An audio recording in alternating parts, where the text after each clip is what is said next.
What is up, guys? Welcome back to the channel. So, a couple weeks ago, a friend of mine came up to me and said, "Hey, my chainsaw doesn't run anymore." I said, "Okay, I'll take a look at it."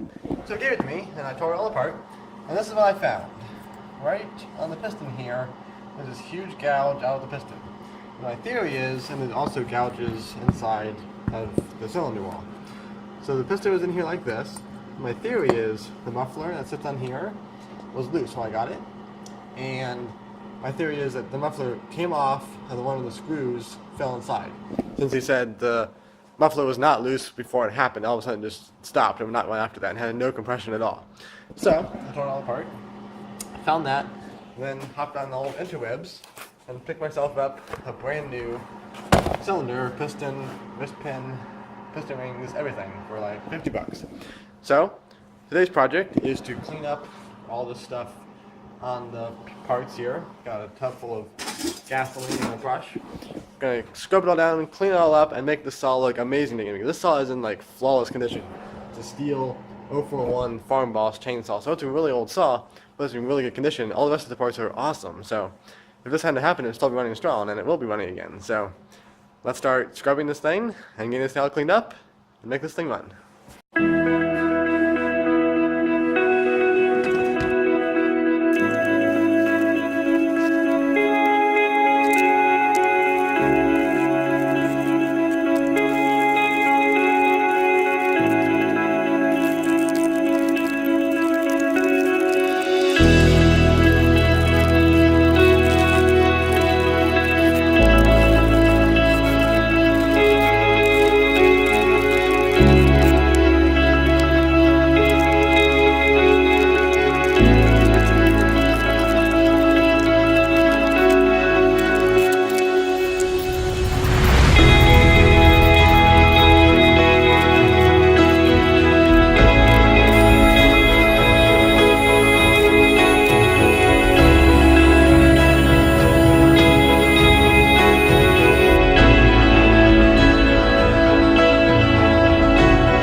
I did a compression test on this Stihl 041 chainsaw, and it's sitting right around 90 pounds of pressure, which is okay, it's enough to run.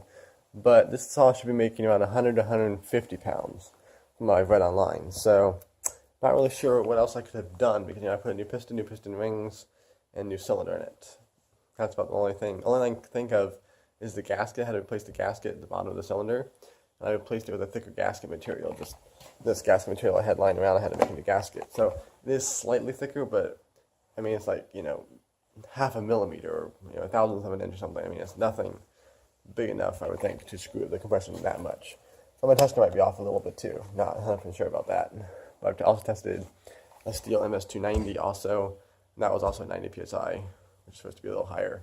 So I'm wondering if my tester's off a little bit. Not really sure, but the thing runs, the thing sounds great, has lots of power, and I mean, the guy who owns this isn't expecting, like the top compression, the top performance of the saw. I mean, he just kind of small firewood with it, so not a huge deal. But so that's all completely finished, runs great, and this video is over. So thanks for watching the technology. Be sure to subscribe and like this video, and I will see you next time.